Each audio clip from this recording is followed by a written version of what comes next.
à notre salon. C'est un peu ça. C'est ça, voilà.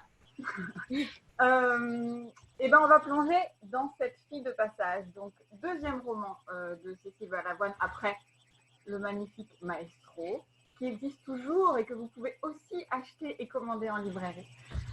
Une fille de passage, on débarque en 97 à New York avec une narratrice qui s'appelle Cécile et qui rencontre Serge Dubrovsky, qui est, pour ceux qui ne le savent pas, écrivain, professeur, critique, père de l'autofiction, on en parlera plus tard. Et donc, cette jeune étudiante, cette jeune femme en construction aussi, le rencontre à New York. Et en fait, une fille de passage, c'est finalement le récit de cette relation particulière que Cécile, la narratrice, on va approfondir. Oui, on va aborder ça. Va entretenir avec lui jusqu'à la mort de Serge Dubrovsky en 2017. C'est un roman effectivement sur la construction d'une relation, la construction d'une femme et aussi et surtout la construction d'un auteur. Finalement, comment cette histoire s'est imposée à toi et comment tu en es venu à en faire un objet romanesque? Alors, je pense que c'est une histoire que je porte depuis longtemps aussi, et je dirais presque même depuis la rencontre de Serge, à savoir en 1997. Ce qui est assez drôle, c'est qu'aujourd'hui même, en faisant un petit peu de ménage pour être présentable dans mon salon, voilà, je suis tombée sur un carnet, et j'avais complètement oublié ce qu'il contenait. Et en fait, ce carnet, clairement, il date de cette époque-là, ou en tout cas de New York, parce que c'est marqué Barnes Noble, donc la chaîne de libraires américaine. Et dedans, parmi des idées de romans un petit peu éclectiques, il y avait autofiction doudou, point d'interrogation. Et donc, comme je le expliquerai peut-être plus tard, mais en tout cas, voilà, c'était le petit surnom doudou que je donnais à Serge Dubrovsky. Il ne le savait pas d'ailleurs, mais et voilà. Et je dois dire que c'est quelque chose à quoi je pense depuis longtemps. Et on en reparlera peut-être un peu plus tard, mais quand même, je pense que il y a cette idée que vivre des événements et des rencontres assez singulières contribuait à la notion de possiblement écrire là-dessus, déjà au moment de la rencontre.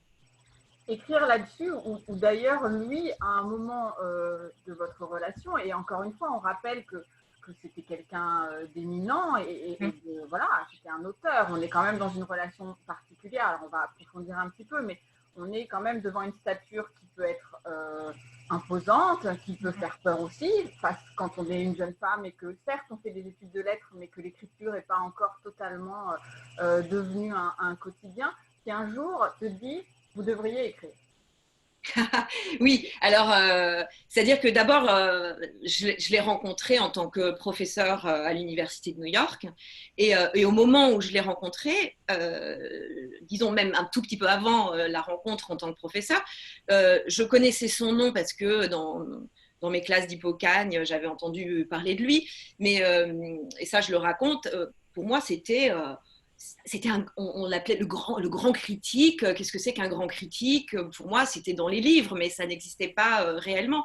Et je ne savais pas qu'il était vivant d'ailleurs. Donc quand j'ai découvert quand j'ai souhaité aller poursuivre mes études de lettres à New York, j'ai vu qu'il était dans la brochure qui présentait les cours. Et là, je me suis dit, ah bon, Serge Dubrovsky, mais c'est incroyable. Et donc, évidemment, ça a motivé mon envie d'aller prendre des cours là, et puis surtout de le découvrir. Et c'est comme ça que j'ai découvert aussi qu'il était d'abord aussi romancier, ce que je ne savais pas. Alors évidemment, au départ, il y a cette intimidation de ce personnage qui d'ailleurs était même dans la vie un personnage. Il était incroyable. Il pouvait citer Bossuet ou La Rochefoucauld au milieu d'une phrase, au milieu d'un dîner ou d'un repas comme ça, de manière complètement inattendue. Et c'était jamais pompeux d'ailleurs, ça venait très naturellement. Mais oui, il y a eu un moment où j'ai pris un cours avec lui sur l'autofiction, c'est-à-dire qu'il expliquait ce qu'était ce terme qu'il avait forgé, mais pas le genre qu'il avait inventé. Il n'avait pas inventé le genre, mais le terme. Et et c'est vrai que j'ai eu à ce moment-là l'occasion d'écrire un petit texte qu'il a lu. Et il m'a dit, il faudrait écrire. Alors, oui, ça a fait son chemin, ça a mis 20 ans quand même. Hein, pour que Et, ça... et comment on décide, ou en tout cas comment on fait techniquement, en s'emparant comme ça? Parce que l'autofiction, alors on va le définir peut-être pour ceux qui ne sont pas forcément au courant. Lui, Serge Dubrovsky, le définissait en disant c'est le fait d'écrire sur soi quand on n'était personne. Alors, Vas-y. oui, alors il n'a pas dit ça, c'est-à-dire qu'après il expliquait que oui, on est personne. Donc Rousseau se met à écrire un des premiers grands textes autobiographiques, donc les Confessions, en disant mais moi je suis personne, je ne suis pas un grand de ce monde. Et je me mets à écrire sur moi parce que, et il justifie, Rousseau, il dit parce que je ne suis peut-être pas mieux, je ne vaux pas forcément mieux que les autres, mais je suis autre. Et en fait, simplement la notion d'altérité valide en fait l'idée d'écrire, c'est-à-dire à partir du moment où j'ai mon expérience humaine unique, cela fait que je peux écrire, pourquoi pas, puisque j'ai une vision du monde qui est la mienne. Et pardon, tu voulais d'accord. Mais j'ai perdu le fil de ma pensée, donc. Donc justement, on va creuser un peu l'autofiction. On reviendra après sur comment on s'empare de cette figure publique pour en faire un personnage. Finalement, l'autofiction, voilà, c'est parfois quelque chose qui est décrié parce que justement, même si tu l'as bien décrit, ça donne l'impression qu'on parle de soi, mais voilà, est-ce que c'est soi mais avec une vision évidemment universelle, une vision vers les autres et une vision humaniste. Quand on commence une autofiction, comment on se positionne? Est-ce qu'on se dit, voilà, c'est moi intégralement, ou est-ce qu'on est dans un dédoublement et dans finalement une création de personnage? Oui, alors pardon, j'ai pas justement, je me rends compte que j'ai pas répondu à toute ta question. Oui, lui, il la définissait autofiction comme fiction de faits réels. Donc, si on veut, autofiction. Et puis, plus tard, il a un peu ajouté cette notion de matière et de manière. Donc, la matière est autobiographique, la manière est romanesque. Hein. Donc, je trouve que c'est très simple à comprendre de cette manière-là. Après, lui était très fier d'avoir inventé ce mot. Il disait c'est un mot qui a fait Florès, donc il était très fier de cette invention de ce mot. Mais il était aussi content que le mot, que sa définition, elle ne soit pas restée figée, qu'on s'en soit emparé. Et il le disait très souvent, on utilise ce mot en Allemagne, on utilise ce mot dans d'autres pays du monde, voilà. Et on s'en est emparé, on l'a modifié. Et il disait aussi, il y a des plasticiens qui parlent d'autofiction. Maintenant, on parle d'autofiction dans le cinéma. Ça ne s'est pas limité à la définition qu'il a donnée. Et précisément, c'est ça qu'on doit faire. Je veux dire, c'est à partir d'une notion, on la remanie, on la modifie, c'est plastique. Et je dirais que oui, en effet, mais je me pose pas cette question en fait. Je me dis pas, alors dois-je dire exactement tout? Voilà. C'est oui, je pense que de toute façon dans ce texte, tout est vrai, mais tout est faux aussi, parce que c'est une réécriture de la réalité et ça se modifie. Mais il y a des choses que peut-être lui n'aurait pas faites comme ça. Par exemple, la seule chose à laquelle je pense, et je pensais à lui en le faisant, c'est que il se trouve qu'il y a un personnage, celui de Liv, qui est la colocataire de la narratrice tout au début. En fait, c'est deux personnages, parce que vers la moitié du roman, c'est toujours la même, mais en fait, c'est une autre à laquelle je pense. Donc, j'ai fusionné des personnages. Je pense que si j'étais restée puriste, j'aurais pas fait ça. Mais il me semblait que pour des raisons de narration et de logique de texte et voilà, de resserrement du texte, il était essentiel de faire de ces deux personnages un seul. Et justement, alors après, quand on prend soi et qu'on revient à cette idée de quand on est personne, en tout cas sur la place publique, on va dire, on comprend voilà, la liberté qu'on peut se donner finalement, parce que c'est sa propre vie, on la réinvente et on l'écrit comme on a envie. Mais voilà, tu t'es emparé là d'une personne publique, en tout cas qui est connue voilà, de beaucoup de monde, qui certes a disparu au moment où ton texte est sorti. Quel rapport on entretient en fait avec la liberté quand on s'empare de ce genre de personnage? Et voilà, quelles étaient tes craintes ou l'écueil dans lequel tu ne voulais pas tomber? Oui, alors je dirais que ma première crainte a été de me dire, mais on va me dire, enfin, tu parles d'un grand écrivain, comment tu oses, et qu'on me compare et qu'on me dise, mais toi, comment tu écris ça, alors il a très bien écrit sur lui, pourquoi on a besoin d'un autre texte et de quelqu'un d'autre qui écrive sur lui. Et bien sûr, donc là, j'opposerais justement cette phrase de Rousseau au début des Confessions, à savoir, moi, ma vision, elle est autre, et puis en plus, je parle aussi de la fin de sa vie, ce qu'il n'a pas fait, mais mon but n'était vraiment pas ça. Enfin, je veux dire, pour moi, j'avais vécu une histoire très, très forte. Ce lien était très, très, très singulier. Il y avait une forme de... D'ailleurs, je dirais que même l'objet premier de ce livre, c'est pas tant Serge Doubrovski, voilà, c'est d'abord qu'est-ce que c'est qu'une amitié de cet ordre-là, qu'on ne peut pas définir. Et je dirais que c'est ça, c'est que c'est ni un amour, parce que ça n'a pas été mon amoureux, c'est ni un ami, parce que c'était quelqu'un d'une autre génération que la mienne, donc je dirais pas que vraiment c'était un ami, enfin oui, mais au sens très très large du terme, mais je dirais que c'était mon maître, parce que ça a été mon professeur, et puis que j'admirais son travail, et que j'ai aimé l'autofiction, voilà. Euh, mais c'était pas non plus mon grand-père. Tu vois, donc c'était quelque chose J'avais envie de parler de ça, ce lien qui n'a pas de nom en fait. Et c'était d'abord ça. Après, quant à l'aspect personnage célèbre ou pas célèbre, je dirais que je me suis posé la question de savoir est-ce que je dis son nom au début, est-ce que je parle de lui en disant c'est Serge Doubrovski. D'ailleurs, j'avais lu ce texte de Lisa Hallyday qui s'appelle La symétrie, je crois, qui est sorti il y a à peu près 2 ans, où elle parle en fait de sa liaison avec Philip Roth et ne le nomme pas alors que tout le monde sait qui il est. Et ça m'a gênée en fait dans la lecture. J'aurais préféré qu'elle dise d'emblée que c'était lui plutôt que lui donner un pseudo et je ne sais quoi. Et en fait, voilà, j'ai un petit peu joué avec l'idée, qu'est-ce que je fais, etc. Et à un moment, je me suis lancée. Et le moment, je me souviens très bien, où j'ai pour la première fois dit le nom, parce que en fait, je le nomme pas tout de suite, je le nomme peut-être au bout de 20 ou 30 pages, peut-être moins, j'en sais rien. Et, euh, et je me suis dit, oh, ça va être étrange. Et j'ai eu l'impression de plonger dans une piscine froide, me dire, oh, ça va être trop réaliste par rapport à peut-être l'atmosphère du début du texte, où c'est un peu une étrangeté, la maison, enfin l'appartement, etc. Et je me suis dit, comment je l'amène? Et puis finalement, une fois que c'était fait, j'étais tranquille et voilà.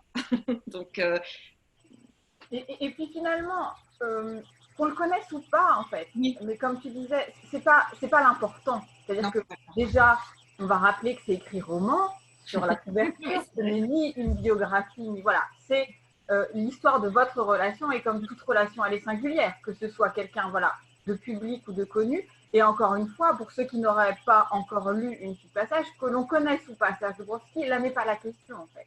La question, elle est plus sûr. effectivement de cette relation singulière face à quelqu'un, voilà, comme tu disais, qu'on peut appeler maître, en tout cas qui impose à l'étudiante, parce que tu avais 20 ans quand tu l'as rencontré, quelque chose de particulier. Et on sent bien, en tout cas dans ton livre, que c'est surtout le récit d'une naissance et de la vie et de la fin, mais pas tout à fait parce que c'est jamais fini, même si lui a disparu, de ce genre de relation et de comment finalement ça construit celle que tu es et l'auteur que tu es devenu en fait. Oui, oui, oui, oui, tout à fait, tout à fait. Et puis, d'ailleurs, pour rebondir sur ce que tu disais sur, il n'est plus, mais en fait, lui-même aimait dire qu'il continuait à aimer les femmes qui avaient peuplé sa vie, c'est-à-dire, même si sa mère était morte 30 ans avant, il l'aimait toujours, et les femmes qui sont mortes, parce qu'il y a eu beaucoup de femmes mortes dans sa vie, et d'où l'exergue Barbe Bleue, on y reviendra peut-être.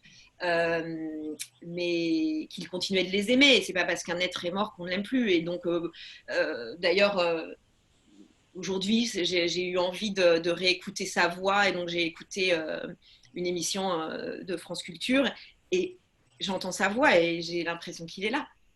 Donc, c'est d'ailleurs assez. Lui était ce genre pas si c'est un genre ou si c'est un écrivain quel qu'il soit, mais on ne savait pas s'il vivait pour écrire ou s'il vivait pour vivre. Il y a quand même cette omniprésence de la création, de l'écriture. Il y a effectivement un moment, une scène où tu es avec lui et où, alors que vous êtes comme ça, comme on est là, à discuter, il te dit, voilà, j'écrirai sur toi comme ça, j'écrirai cette phrase-là sur toi. Ce qui n'est pas anodin et ce qui donne l'impression qu'il y a presque deux personnes, en fait. La personne qui discute avec toi, mais qui est en train d'écrire l'histoire. Donc oui, ça semblait être ce rapport-là un peu de vampire, en fait. Ouais. Toi, quel est ton rapport par rapport à l'écriture, par rapport à la place que ça prend dans ta manière de voir le monde, de l'observer? Est-ce que tu es toujours avec un carnet pour noter des choses ou est-ce que tu laisses infuser plus longtemps? Oui, alors en effet, lui-même disait oui, mais quand j'écris pas de romans, je suis pas vraiment romancier, etc. Bon, sauf qu'en fait, je pense que c'était pas tout à fait vrai. Je pense qu'il était toujours assez dans le drame, en fait. Il y avait toujours dans les liens affectifs qu'il entretenait, ou voilà. Il y avait toujours une sorte de tension, il avait besoin de rebondissement, donc voilà. Et puis, il y a donc une phrase que je cite dans mon livre, où au moment où on commence à se voir plus souvent, il m'invite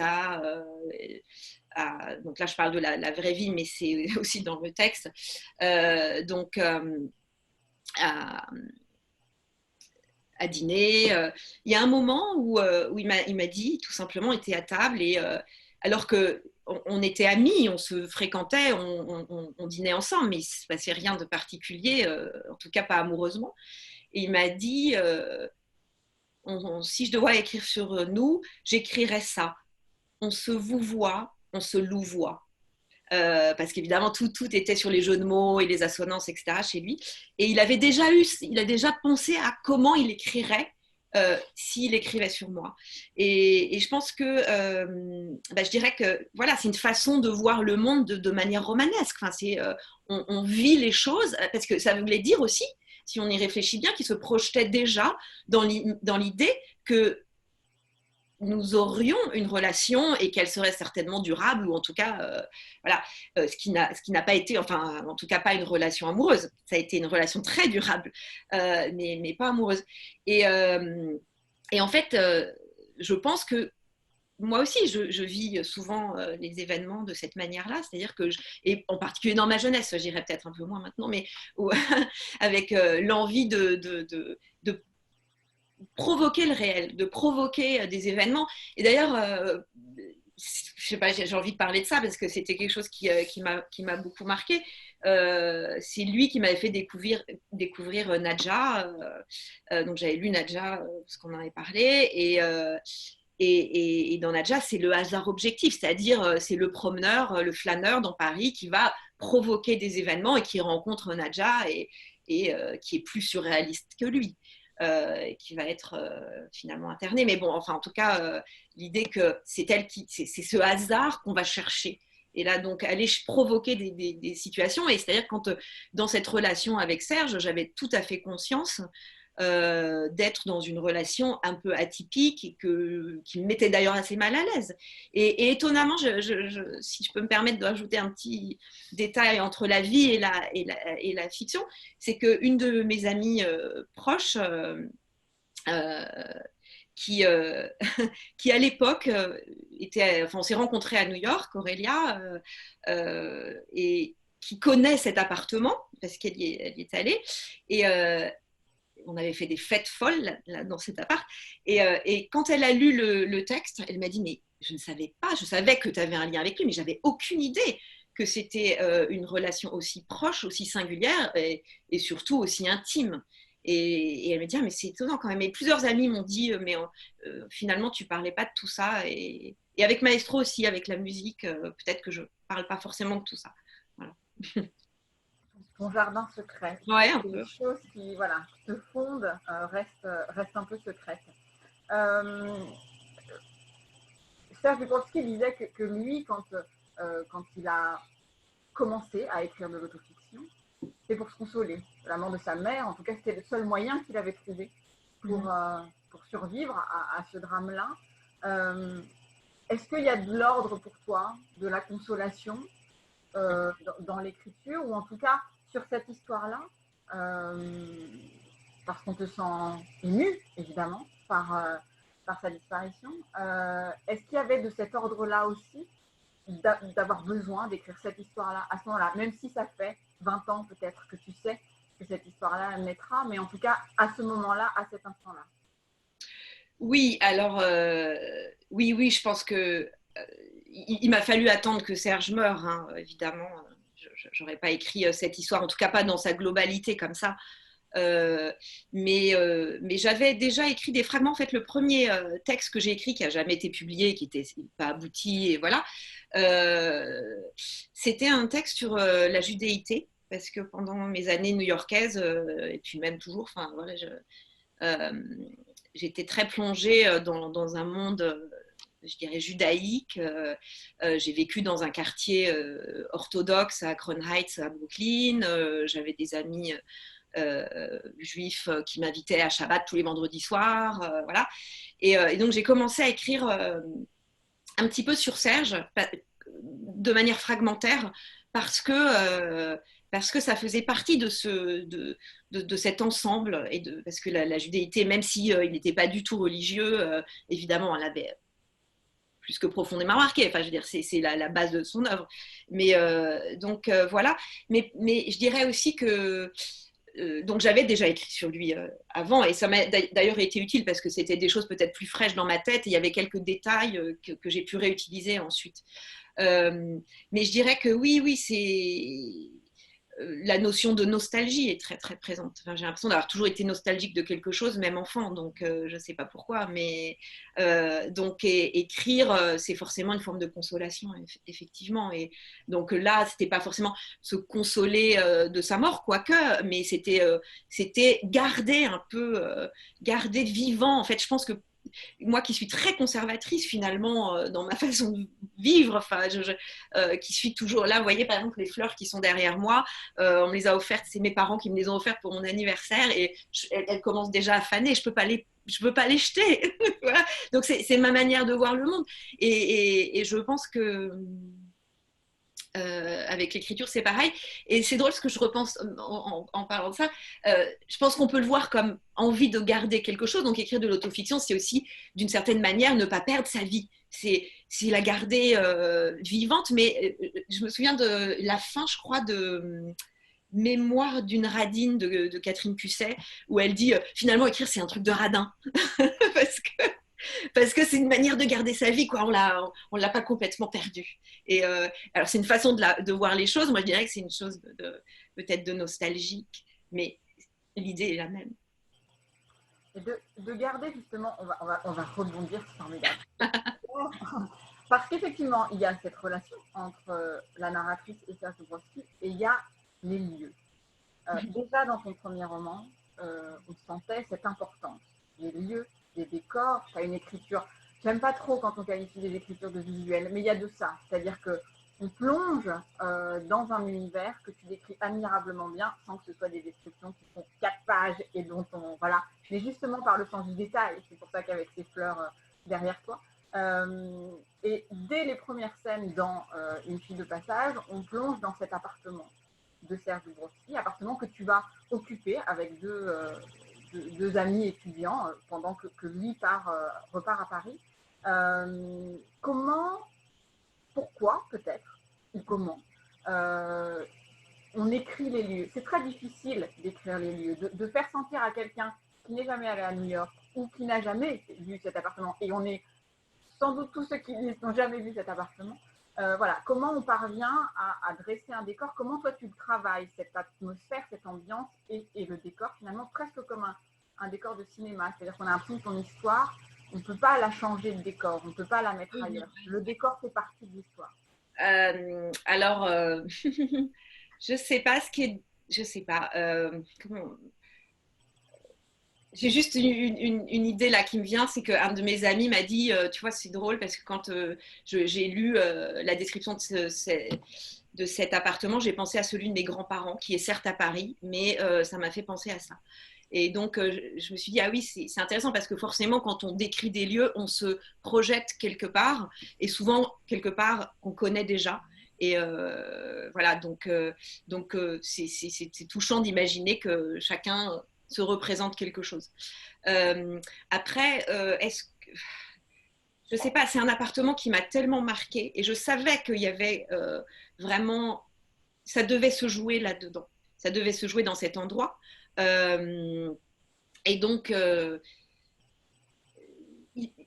j'y ai vécu 1 an seulement, un peu plus d'1 an peut-être, mais j'ai l'impression que c'est imbriqué dans mon corps, c'est quelque chose qui me reste, je le porte.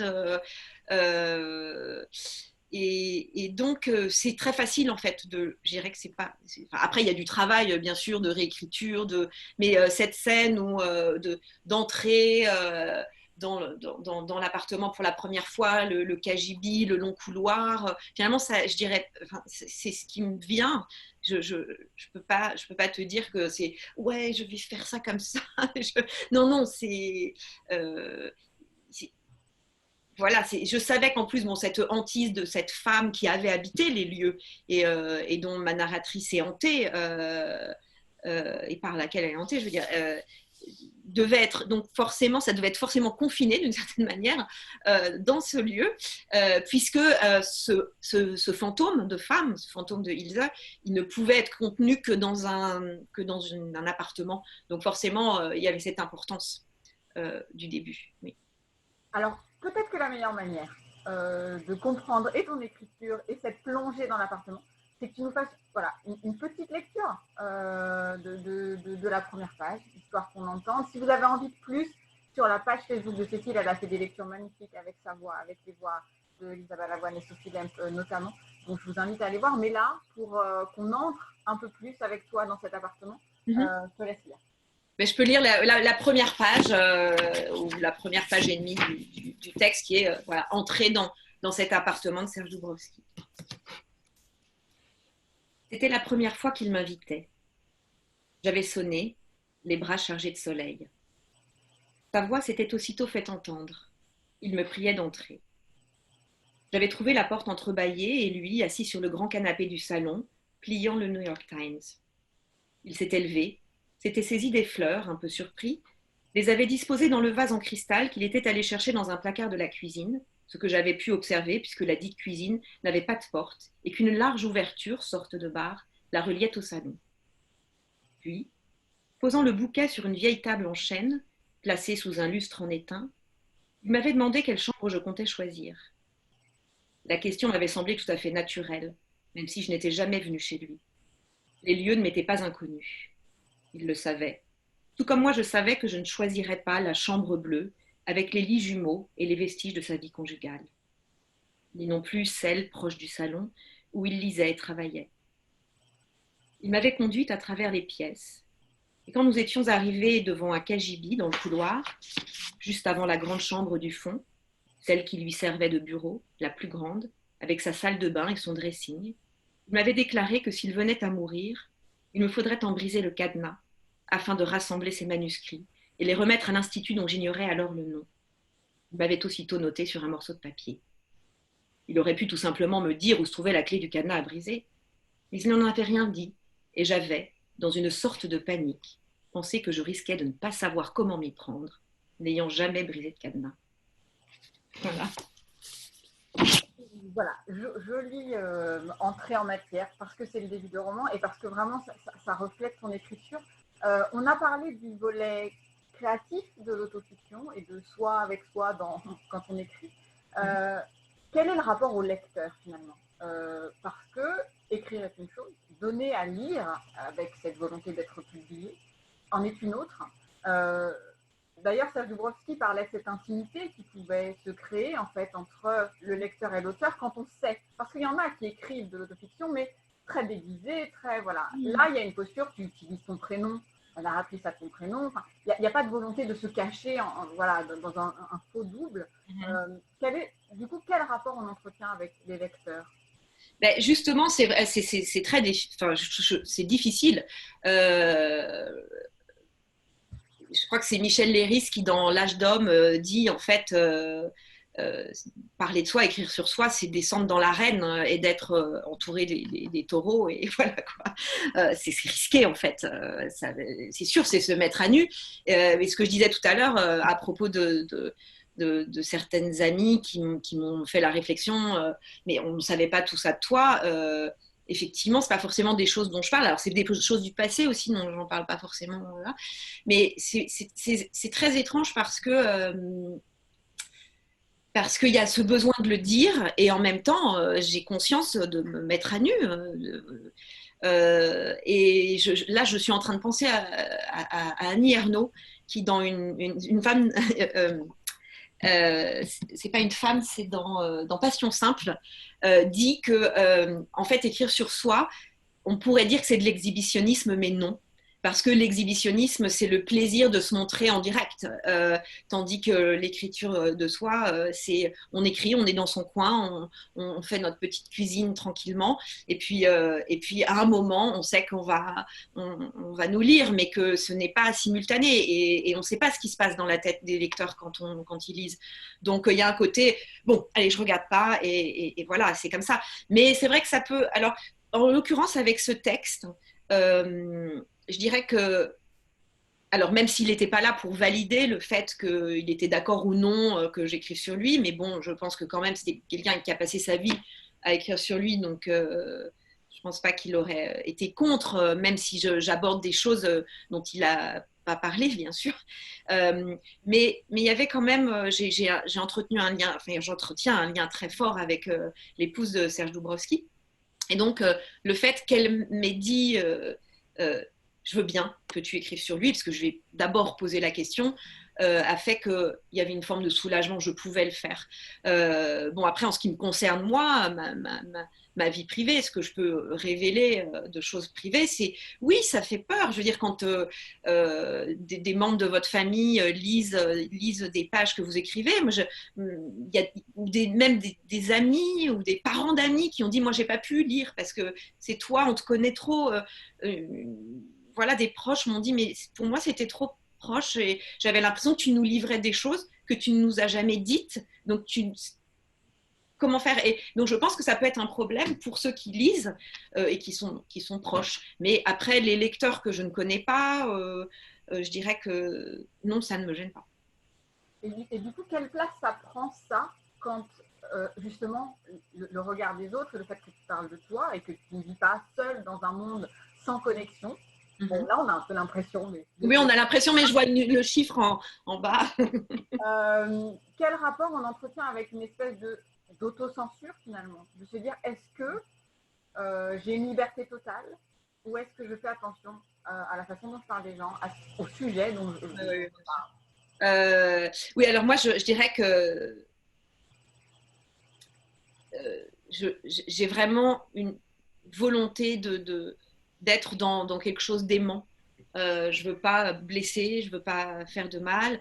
Voilà, et donc effectivement, c'est quelque chose qui me fait peur parce que, ah voilà Nathalie, parce que voilà, je voulais faire un portrait qui soit beau de lui, même si je dis les choses de manière directe. Et donc, à la fois, je veux que ce soit sincère et vrai, et en même temps doux.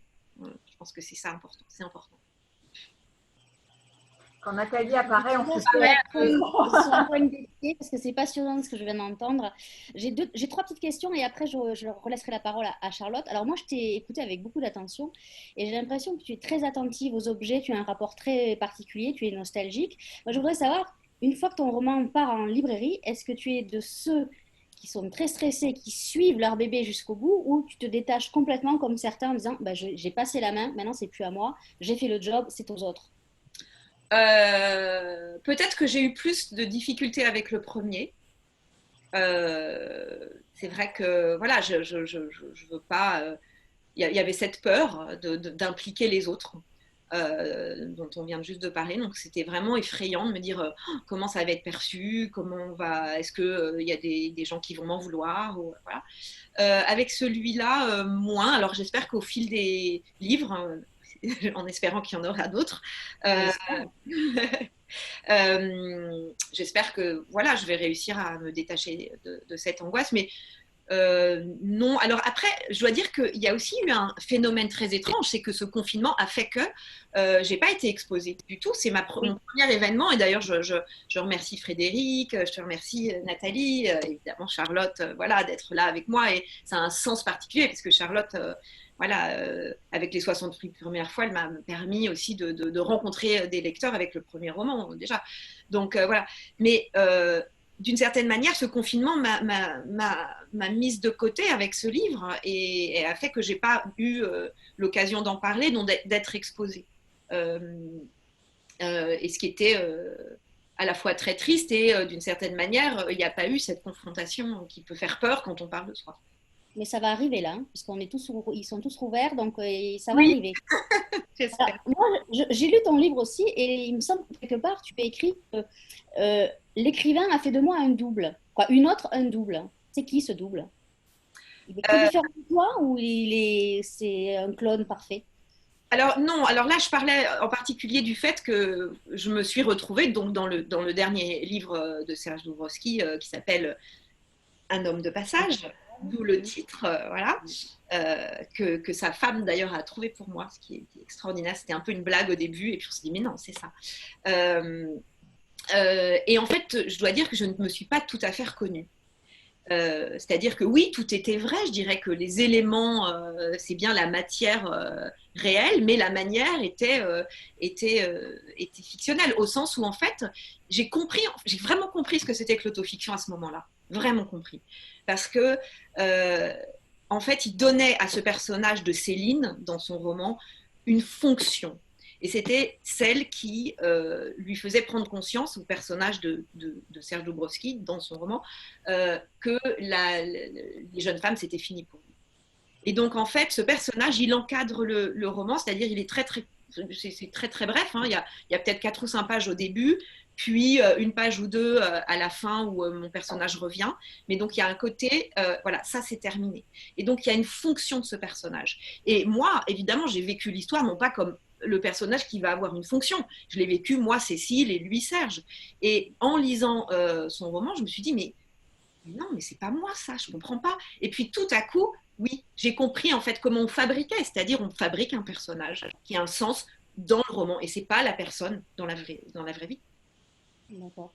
Alors, on m'a posé une question. Quel livre, toi, tu conseillerais de Doubrovsky pour commencer à rentrer dans sa littérature? Oui, alors, c'est difficile parce que je les trouve tous tellement beaux et forts, mais je dirais peut-être le livre brisé parce il est tellement stupéfiant, c'est beau, c'est déchirant. Donc voilà, après le dernier livre, c'est comme un livre bilan. Il y a une écriture qui est peut-être plus abordable si on est dérouté par cette écriture de Serge, qui était une écriture très, très fondée sur les assonances, les jeux de mots, les associations d'idées très, très psychanalytiques aussi, voilà. Mais peut-être le livre brisé. Alors là, j'ai deux petites questions qui viennent d'arriver et après, je passe vraiment la main à Charlotte parce que Charlotte a tellement bien fait l'entretien que toutes les réponses ont été données déjà avant. Donc, c'est parfait. Donc là, j'ai une question, j'aimerais savoir si le fait d'avoir écrit ce livre va libérer une autre veine moins autofictionnelle chez toi. Alors oui, c'est vrai que j'ai envie d'écrire du roman moins autofictionnel. Je ne sais pas si j'en suis capable. Oui, Parce que j'ai déjà essayé, et voilà, j'ai envie. Oui, j'aimerais bien.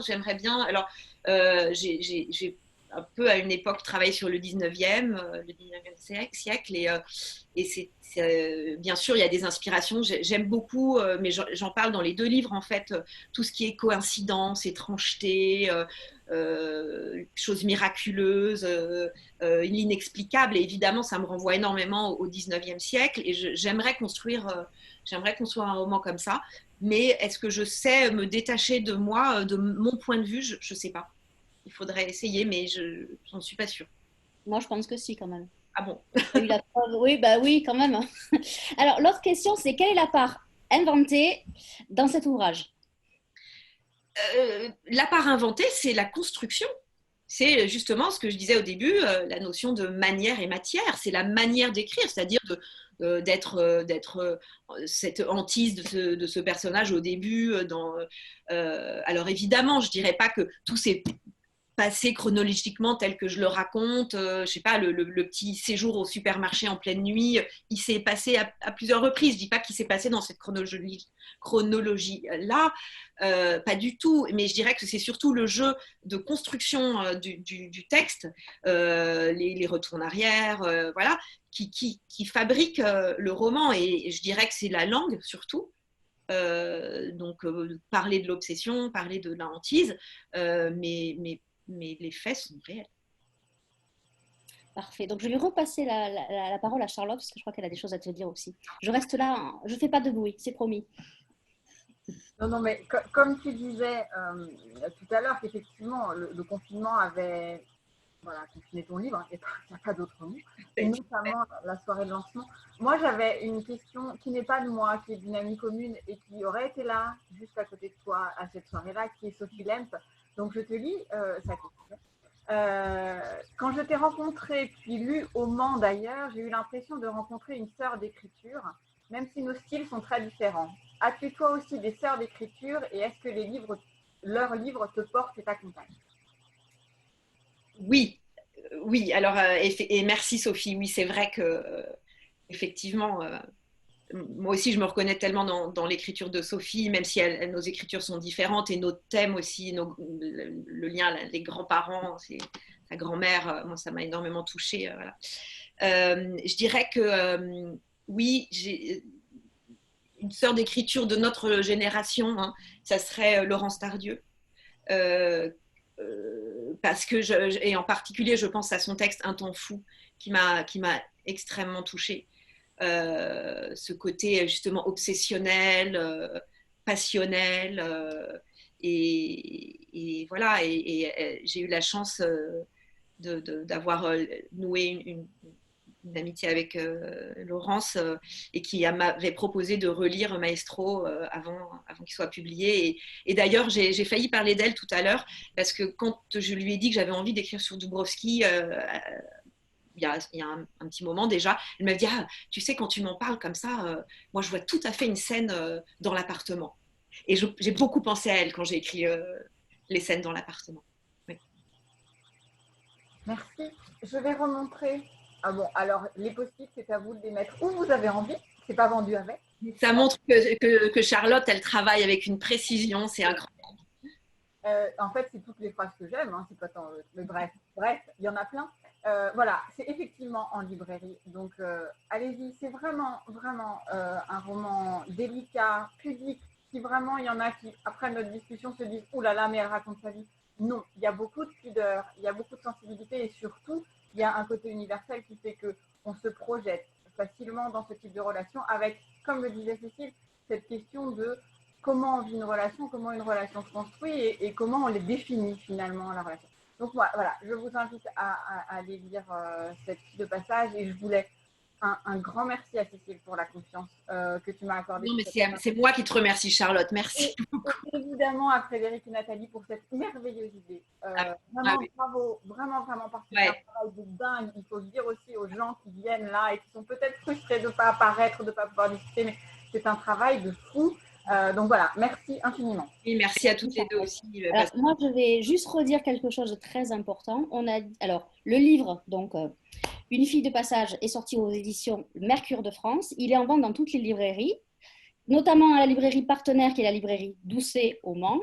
On a beaucoup parlé des libraires, mais moi je tiens à dire ce soir qu'il faut lire non seulement Cécile, lire Sophie Lemp que tu as citée, Laurence Tardieu, tous les auteurs, parce que j'estime aussi que ces auteurs ont été un peu oubliés. On a parlé beaucoup des libraires, alors effectivement nous on est des lieux, mais vous avez été un peu les grands absents pendant ce confinement, donc moi j'aimerais bien qu'on vous soutienne aussi. Donc allez acheter le livre de Cécile et de toutes les merveilleuses écrivaines qu'elle vient de citer. Demain, on se retrouve à 19h avec Mintra Nuit pour les inconsolés qui sont sortis chez Actes Sud. Je vous remercie beaucoup, mesdames, pour ce moment passionnant. Je vous rappelle aussi que le site est en ligne. C'est un endroit où aller avec le chiffre 1.com. Vous avez tout, vous avez des replays. Alors, le replay, il y a Par exemple, celui de ce soir, il ne sera pas tout de suite en ligne, mais on y travaille. On n'est que 2, on n'a que 4 mains, on fait tout notre possible. Il n'y a que 24 heures dans une journée, c'est ce que disait Charlotte. On est assez disponible, mais il faut qu'on se repose aussi un petit peu. Donc, en tout cas, ravie de vous avoir eu. Charlotte, j'espère que tu reviendras animer une prochaine rencontre. C'est avec grand plaisir. Cécile, belle vie à ton livre, puisqu'il va vraiment vivre maintenant. On va se quitter. Alors, ça a été super lumineux aussi ce soir. Et là, on va se replonger dans le noir. Je suis désolée d'être le bourreau chaque soir, mais voilà. Bah, écoutez, je vous embrasse et puis à très vite. Merci.